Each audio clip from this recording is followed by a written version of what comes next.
नमस्कार मित्रांनो, आज आपण बघणार आहोत सरळ बॅच. बघा, आपण जे अगोदर प्रकरण घेतलेले आहेत त्याच्यात आपण आलेले क्वेश्चनच घेतलेले आहेत आणि जे मागचे प्रकरण बघितलं आपण नफा तोटा, त्याच्यामध्ये आपण मागचे क्वेश्चन आणि प्लस ऍडव्हान्स प्रश्न बघितलेले आहेत. तर आज आपण बघणार आहोत सरळ बॅच. तर सरळ बॅचची व्याख्या तुम्हाला माहिती मित्रांनो, की सरळ बॅच काय असतं. जेव्हा आपण बँकेमध्ये पैसे भरतो तर बँक आपल्याला काय देते, व्याज देते. म्हणजे ते तुमचं काय असतं, सरळ व्याज. एक लक्षात ठेवा सिंपल मध्ये. त्यानंतर बघू आपण प्रश्न पहिला काय ते बघू. 1500 रुपये रकमेचे दशांशे 12% दराने 5 वर्षासाठी सरळ व्याज किती येईल. आता हा प्रश्न खूप साधा आणि सिंपल आहे, तुम्ही सहज सॉल्व्ह करू शकता. पण मी काय घेतोय की प्रत्येक मुलाला जमत पाहिजे, कारण की काही नवीन पोर असतात त्यांना या गोष्टी जमत नाही. म्हणून आपल्याला प्रत्येक व्यक्तीला कसं जमेल हे आपल्याला बघायचं आहे. तर बघूया. 1500 रुपये रकमेचे दशांशे. आता दशांशे म्हणजे काय, एक सिंपल लक्षात घ्या. दर साल दर शेकडा. ओके, दर शेकडा याचा फुल फॉर्म या पद्धतीने मानला जातो. आणि त्यानंतर जे दर, आपलं दर म्हणजे तुमची सिंपल भाषेमध्ये टक्केवारी. काय दर म्हणजे काय, सोपी भाषेमध्ये टक्केवारी असं म्हटलं जातं. तर बघूया आपण. 1500 रुपये दिले तुम्हाला, तर काय करायचं, रुपये घ्यायचं गुणिला दर गुणिला वर्ष. बस एवढाच फॉर्म्युला मित्रांनो. आणि भागीला कंपल्सरी वापरायचा 100. या फॉर्म्युल्याने तुम्ही या प्रश्नाचे उत्तर काढू शकता. तर किती रुपये आहेत बघा, 1500 रुपये. 1500 गुणिले, ओके, दर तुम्हाला दिलाय म्हणजे टक्के 12 आणि वर्ष किती आहेत, 5. इथं भागीला कंपल्सरी काय घ्यायचा, 100 घ्यायचा. काटाकाटी करू, 0 कट 0 कट 0 कट 0 कट. 12 पंचे 60 गुणिला काय राहील तुमचा 15. आता फक्त एक लक्षात घ्या, गुणाकारच्या वेळेस आपण 0 काढून घेतो, म्हणजे इथे 0 2 हा निघाला. काय राहिला तुमचा 15 आणि 6 दोघांचा गुणाकार, 15 7 90. म्हणजे आपलं सरळ व्याज किती रुपये येईल, ऑप्शन नंबर ए 900 रुपये. किती येईल, 900 रुपये. हाच प्रश्न कुठे कुठे विचारला आहे, ठाणे, भंडारा, मुंबई लोकल. म्हणजे 2023 ला 2-3 वेळेस आलेला प्रश्न आहे आणि ठाणेला 2024 ला आलेला लेटेस्ट प्रश्न आहे. तर एक लक्षात घ्या, या पद्धतीने आपण हा प्रश्न सॉल्व्ह केलेला आहे. आता नेक्स्ट प्रश्न बघू आपण, प्रश्न सेकंड. त्यानंतर बघू आपण प्रश्न दुसरा. ओके, खूप छान प्रश्न आहे. पहिल्या प्रश्नामध्ये आपण सरळ व्याज काढलं, एकदम सिंपल लॉजिक नाही, बरोबर. त्याच्या फॉर्म्युला काय होता, रुपये गुणिला दर गुणिला वर्ष आणि भागीला 100. या पद्धतीने आपण काय काढलं, सरळ व्याज. आता आपण काढणार आहोत, बघा काय काढणार आहोत. ते प्रश्न दुसऱ्यामध्ये दिलेले आहे. काय, पहिले वाचू. दर साल दर शेकडा. ओके, दरवर्षी दर काय शेकडा, म्हणजे दर वर्षाला दर शेकडा. 10% दराने 1000 रुपये असू द्या, 1000 रुपयाचे ओके, 1000 रुपयाचे किती वर्षात सरळ व्याज 200 रुपये होईल. आता एक लक्षात घ्या, या प्रश्नामध्ये तुम्हाला काय विचारलंय, ओके, किती वर्षामध्ये सरळ व्याज होईल, म्हणजे किती वर्षात. म्हणजे आपल्याला काय काढायचं मित्रांनो, वर्ष काढायचं आहे. काय काढायचं आहे, वर्ष. आता एक लक्षात ठेवायचं, वर्ष काढायचे असेल, ओके, किंवा दर काढायचे असेल, बरोबर का. दर म्हणजे काय, टक्केवारी. वर्ष काढायचे असेल किंवा दर काढायचे असेल तर वर्ष काढायचे असेल किंवा दर काढायचे असेल तर एकच फॉर्म्युला आपला होतो. तो फॉर्म्युला काय म्हणजे तुम्हाला सांगतो बघा. ओके, सरळ व्याज गुणिला कंपल्सरी घ्यायचा 100 आणि भागीला घ्यायचा दर. ओके, ऑब्लिक गुणाकार मध्ये आणि रुपये. ओके, एवढं तुमचा हा फॉर्म्युला आहे. आता एक लक्षात घ्या, इथं आपल्याला वर्ष काढायचं मित्रांनो. काय काढायचे, वर्ष. तर म्हणून बघा, जिथं तुम्हाला वर्ष काढायचे असेल तर दर देतील, आणि जर इथं तुम्हाला जर दर काढायचे असेल, काय काढायचे असेल, दर म्हणजे टक्केवारी काढायची असेल, तर इथं तुम्हाला काय देतील, वर्ष देतील. सिंपल लॉजिक आहे. काय म्हटलं मी, इथं जर वर्ष काढायचे दिलंय तुम्हाला, तिथं दर देतील. आणि जर इथं दर काढायचे असेल तिथं काय देतील, वर्ष. मग इथं मी असं पण लिहू शकतो, पण इथं दर आहे ना, तिथं वर्ष. बस या फॉर्म्युलाने तुमचं काय होईल, काम बनून जाईल. म्हणजे काय, सरळ व्याज कंपल्सरी राहील. ओके, 100% तुमचे प्रमाण कंपल्सरी राहील. ओके, रुपये तुमचे कंपल्सरी राहतील, मुद्दल. आणि जर तुम्हाला दर दिला असेल तर वर्ष काढायचं आहे, जर वर्ष दिला असेल तर दर काढायचे आहे. सिंपल लॉजिक आहे. ओके, तर मग बघूया सरळ व्याज. सरळ व्याज तुम्हाला दिली 200 रुपये, मी तर 200 लिहिलं. गुणाकार मध्ये कंपल्सरी 100 भागिले दर, दर किती 10 आणि रुपये किती 1000, किती 1000. चला काटाकाटी करू. हा एक, हा एक, हा एक, किती गेले 3 आणि हा एक 4, 4 शून्य कट केले मी खालचे, वरचे वर 4 कट करा. 1 2 3 4, काय उरला 2. म्हणजे 2 वर्षात सरळ व्याज किती होईल, कुठं गेलं इथं, 200 रुपये होऊन जाईल. किती 200. त्या पद्धतीने मी हा प्रश्न आरामाने सॉल्व्ह करू शकतो. चला मित्रांनो, प्रश्न क्रमांक 3 बघूया. 2 प्रश्न आपण बघितलेत ऑलरेडी, आता प्रश्न 3 बघूया. काय प्रश्न बघा.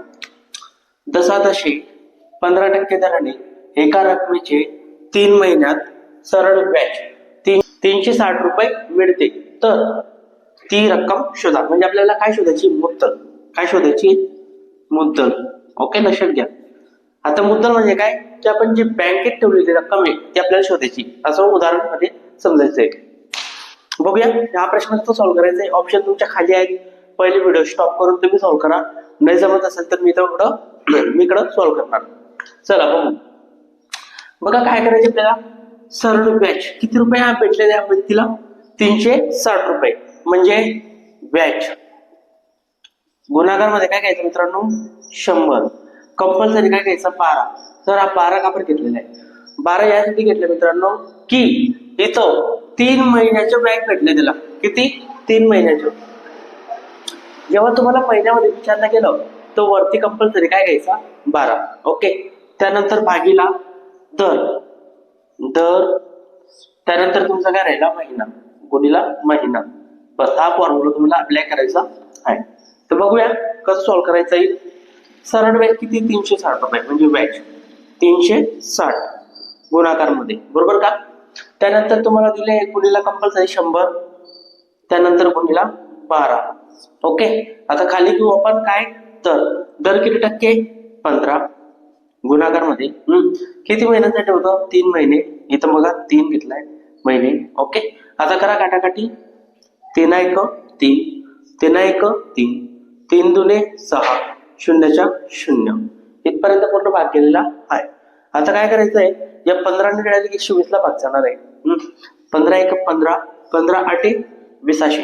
किती, 15 8 20. आता राहिलं काय तुमचं, 100 8 आणि 12 सर्वांचा काय होईल, गुणाकार होईल. 12 8 96. ओके, 12 8 96 झाला. आणि गुणाकार मध्ये काय राहिलं मित्रांनो, 100. एकावर किती शून्य आहेत, 2. म्हणजे 2 शून्य डायरेक्ट 96 मागे ठेवून द्या. म्हणजे आपलं मुद्दल किती रुपये, 9700 रुपये. किती, 9700 रुपये. एक लक्षात ठेवायचं, हा प्रश्न बघून घ्यायचा वर्षामध्ये का महिन्यामध्ये. जर वर्षामध्ये राहिला असता तर 12 घेतला नसता आपण.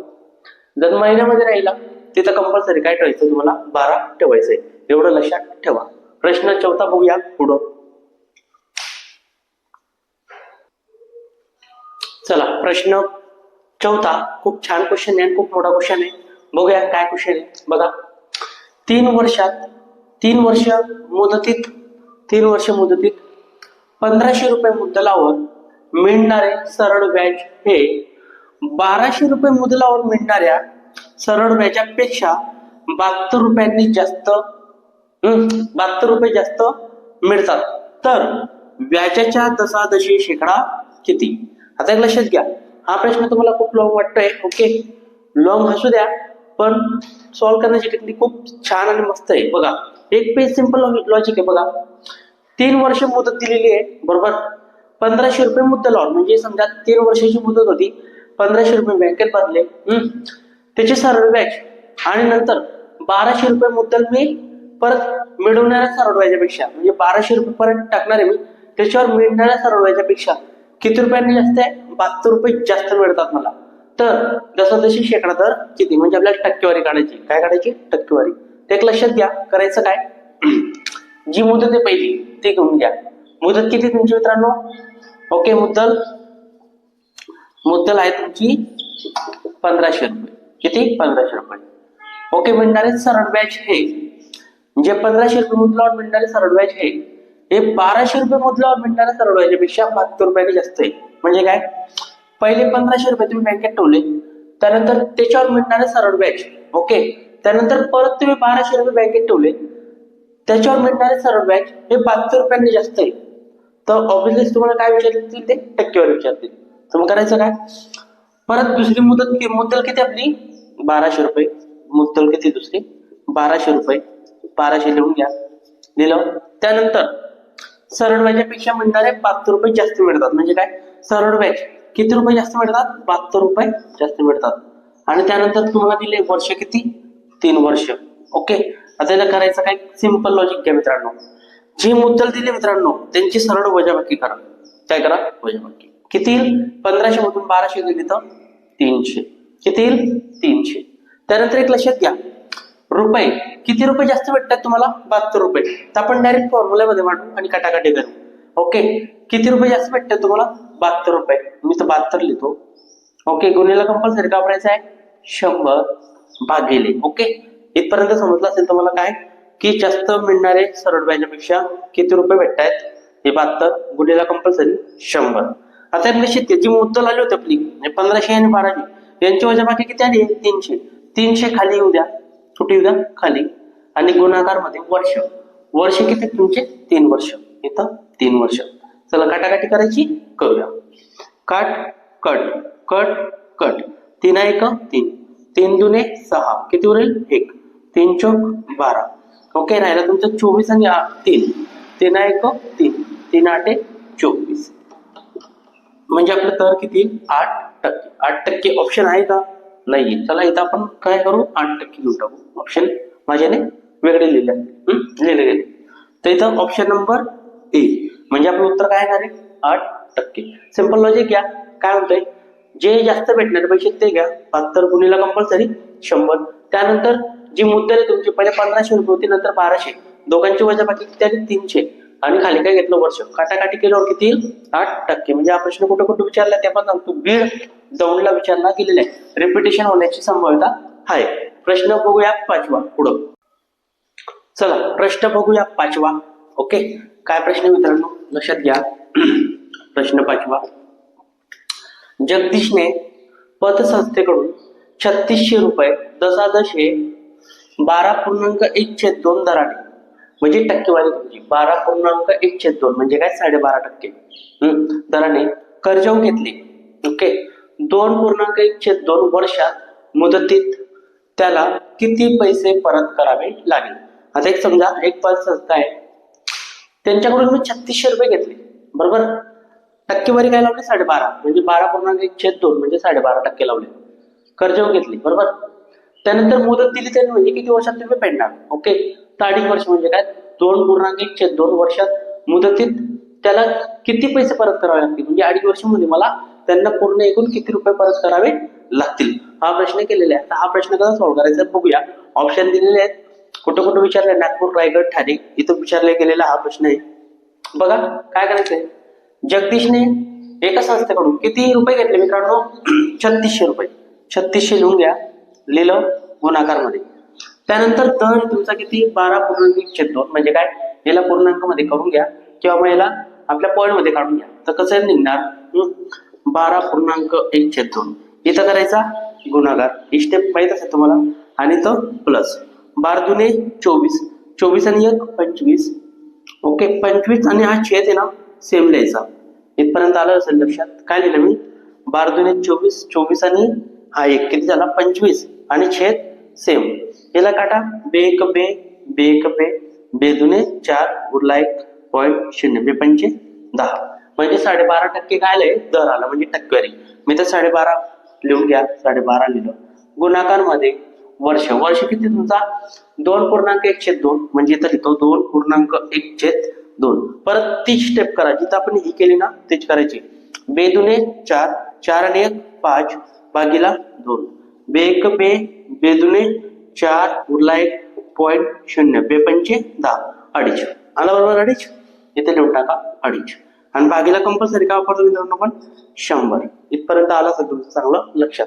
आता आपल्याला काय करायचं, एक सिंपल लॉजिक घ्या, की वरती जो पॉईंट नंतर अंक आहे तर किती आहेत एवढे मोजा. काय म्हटलं मी, ते किती आहेत ते मोजा.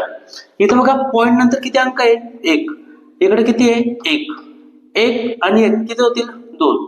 आता एक सिंपल लॉजिक ठेवा, काय की जिथं पॉईंट मध्ये संख्या आहे तीच संख्या पहिले क्लिअर करा, म्हणजे काढून घ्या पॉईंट मधून. तर कशी काढणार, पॉईंट नंतर इथं एक अंक, इथं एक अंक, एक आणि यात किती झाला 2, तर खाली 2 शून्य वाढवा मित्रांनो. किती शून्य? 2. म्हणजे ही संख्या जो आहे ऑटोमॅटिक पॉईंट मधून का ते निघून जाते. ओके, म्हणजे ही निघाली तुमची पॉईंट मधून. मग आता राहिला हा 125 आणि हा 25 राहिला, कारण की खाली आपण 2 शून्य ठेवले ना म्हणून. चला काटाकाटी करा. 0 cut 0 cut 0 cut 0 cut. Okay, बघा 125 आणि 100 कशाने भागते? 25 ने भागते. 25 ने भाग देऊन टाका. 25 पाचा 125, 25 चौक 100. इथपर्यंत आलं असेल लक्षात? 25 पाचा 125, 25 चौक 100. 4 ने कुठे भाग जाते? 36 ला. 4 आहे 4, 4 9 36. काय काय राहिला? 9, 5 आणि 25. दोघांचा गुणाकार करा. 9 पाचा 45 आणि हा गुणिला 25. दोघांचा गुणाकार करून टाका मित्रांनो. 5 पाचा 25, हातच्याला 2, 5 चौक 20 आणि 2 22, इथं 0. 2 पंचे 10, हातच्याला 1, 2 चौक 8, 8 आणि 9. यांची बेरीज करा. 5 2 11. 1125 रुपये तुमचं काय आलं? सरळ व्याज आलं. काय आलं? व्याज. पण आपल्याला व्याज द्यायचे का नाही? त्याने काय म्हटले? त्याला किती पैसे परत करावे लागतील. म्हणजे आता समजा जी मुद्दल आणि जे व्याज दोघं मिळून तो परत करेल ना, बरोबर का? मग त्याची मुद्दल किती मित्रांनो? 3600 रुपये. म्हणजे 3600 मध्ये काय प्लस होईल? व्याज. म्हणजे 11 25 एका होईल प्लस 5 2 7 आणि 4 म्हणजे 4725 रुपये तो काय करणार आहे? परत करणार. कोणाला? ती पतसंस्थेला. म्हणजे तो ऑप्शन नंबर बी. बघा हा प्रश्न खूप छान होता आणि मस्त होता. तर आज आपण इथंच थांबू. भेटूया उद्या. नेक्स्ट क्वेश्चन तुमच्यासाठी घेऊन येईल मी. नमस्ते मित्रांनो, बाय.